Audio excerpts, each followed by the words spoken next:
Sawadee krap, I'm JP Mestanza, and it's Thursday, August 1st. You're watching Phuket Extra, brought to you by PVCPhuket.com. More people have drowned in the waters off Phuket this week as a Hong Kong man and a Kazakh man both were declared dead after being pulled from the surf at Patong and Karon Beach, respectively, on Wednesday. On Wednesday morning at about 11 a.m., a 52-year-old Chinese national from Hong Kong had gone swimming with his teenage son at Patong Beach. Reports noted that the pair did enter the water where it was marked safe to swim with yellow-red flags, but the pair soon found themselves outside the safe swim zone, marked with red no-swim flags. Despite the teenager's efforts to save his father, who was having difficulty in the water, the son eventually made it to shore. Lifeguards recovered the father, who was pulled unconscious and unresponsive onto the beach, and was later rushed to Patong Hospital, all the while CPR was being administered. However, he was later pronounced dead by doctors. Just a few hours later at Karon Beach, a 57-year-old tourist from Kazakhstan was pulled from the water unconscious and unresponsive at about 1:30 p.m. He was rushed to Geelong Hospital, where he was pronounced dead on arrival. The man, identified as Yevgeny Sapogov, had arrived on holiday with his family, and it was the first day on the island. The deaths of the two men on Wednesday make 4 drowning deaths in a week after a Chinese national and an Indian national lost their lives in the dangerous Phuket surf over the last week after ignoring red no-swim flags at both Karon and Surin beaches respectively. So far, since June 9th, 11 people have drowned in the waters off Phuket, including 7 foreigners. Lifeguards have repeated their calls for the Tourism Authority of Thailand to do more in spreading the word about the dangerous surf in the waters off the island during the monsoon season to tourists, along with the importance of following the red no-swim flags posted at beaches around the island before they reach any of the island's waters. For more, visit thephuketnews.com. Efforts continue to capture a crocodile that was seen at Mission Hills Golf Course on Wednesday, as a specialized team of crocodile hunters have been called to apprehend the elusive reptile. The crocodile was seen floating in the middle of a water source at the Mission Hills Golf Course on Wednesday, and officials were called to try to capture and remove the reptile, including from the Phuket Provincial Fisheries, Pa Khlok Municipality, and the Panya Farm, a crocodile capture and training academic center in Nakhon Pathom Province. An official from this center, Nikom Suksawat, has been tasked with leading the capture operation. The capture operation started shortly after 7 p.m. on Wednesday, and while initial assessments identified the crocodile as a freshwater species, a closer inspection revealed it to be a saltwater crocodile, about 1.5 meters in length, which do not typically come ashore. As of this morning, officials continued their efforts, employing nets to capture the crocodile, which has been seen surfacing at various times. The search for the elusive reptile remains ongoing. Stay up to date with this at thephuketnews.com. Officials in Thailand's government believe that too many of the country's top professionals are leaving the kingdom, and in a bid to entice many Thai nationals back to the country, the government will slash the personal income tax rate of professionals willing to return home to work in certain industries by 50%. Deputy Finance Minister Paupum Rojanaksakul confirmed that the cabinet in Bangkok approved the tax breaks on Tuesday, which would set the personal income tax rate at a maximum of 17% for 5 years for qualified Thai nationals returning to the kingdom. The whole thing comes as Prime Minister Srettha Thavisin, who continues to pitch Thailand as an investment and travel hub, relayed the challenges over the shortage of professionals in high-tech manufacturing and services, as well as in the tourism industry. Still, officials did not reveal the full list of industries that would be affected, but media reports say it ranges from electronics to automobiles to robotics and aviation. In Thailand, companies that employ returning Thais under the latest program will be allowed to deduct 1.5 times their expenses of hiring them, according to Deputy Prime Minister Paupum.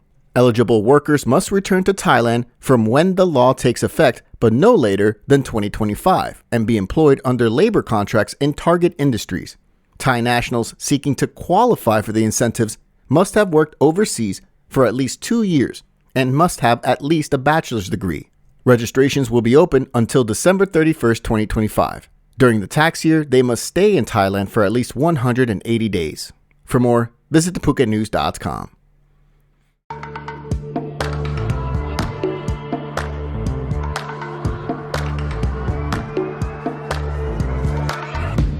Sure that it'll be easier to clear you from my mind. I you fall out from a window, take a bad trip to the ground. Ooh. Eating the pleasure, see pressure just before you break a bone.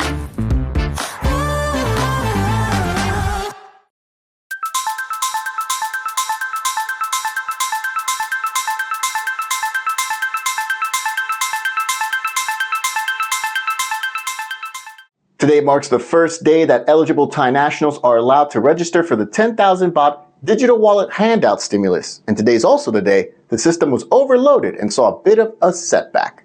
The 10,000 baht digital wallet handout was the main policy promise of the B10 party in the run-up to last year's general election. And now, with the party in the driver's seat of the government, holding the premiership and the majority in the ruling coalition, they eventually found a way to finance the 450 billion baht initiative last month. That was the first big hurdle in the whole process. And with funding issues seemingly out of the way, the Prime Minister Srettha had announced August 1st as the first day of eligible Thai nationals to register for the program. Registration continues through to September 15th. However, some glitches were reported as soon as registration started at 8 a.m. this morning, according to the Bangkok Post. By the early afternoon, 10.5 million people out of the possible 50 million had successfully applied to join the scheme via the Thangrat app, which was developed by the government to access several services. Still, reports say that millions of other eligible people couldn't even access the registration portal, and others reported that they couldn't receive the confirmation text messages and passcodes that they needed to complete the process of signing up. The stimulus handout is expected to be given to as many as 50 million Thai nationals, aged 16 and up, who are eligible.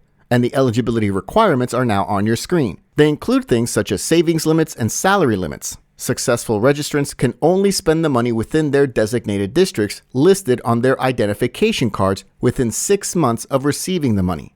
Eligible recipients will be allowed to move their house registration to the districts where their workplace is located before they register if they can spend the digital money without having to return to their home province.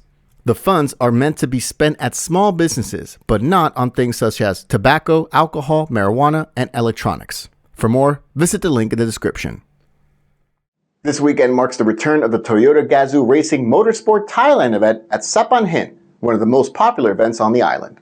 The free event takes place on Saturday and Sunday, August 3rd and 4th, in the eastern outskirts of Phuket town, at Saphan, just past the Phuket Immigration Office. The race itself is a flat car-style format, meaning that vehicles do not travel at max speed throughout. Male and female drivers will be competing in 4 separate vehicle models. However, it's not just a 2-day race. It's a complete interactive experience in a festival atmosphere. There will be the Toyota Gazoo Racing Thailand Academy Campus Tour, which provides an opportunity for youngsters interested in motorsports to learn more about the sport through a series of talks and meet and greet sessions with experts and former race winners. There's also several stalls and exhibitions with live entertainment and a host of food and beverages on offer. A beauty contest is also scheduled, along with a TikTok photo contest, a cosplay contest, and a mini concert. The Toyota Gazoo Racing Motorsport Thailand event in Phuket is free to attend for everyone. For more, visit thephuket.news.com. Thanks for joining us here on the start of August here at Phuket Xtra, brought to you by pvcphuket.com. Join us again tomorrow on Friday. Until then, stay classy, Phuket. Phuket's rapid modernization has made it one of the world's premier holiday destinations. Investors can still buy quality condominiums for as low as $75,000 and luxury properties can go all the way up to 20 million. Condominiums in Phuket are a safe, secure bricks-and-mortar investment offering foreigners freehold ownership. Call or email Thai Residential, Phuket's #1 trusted real estate advisor, to find your perfect Phuket property.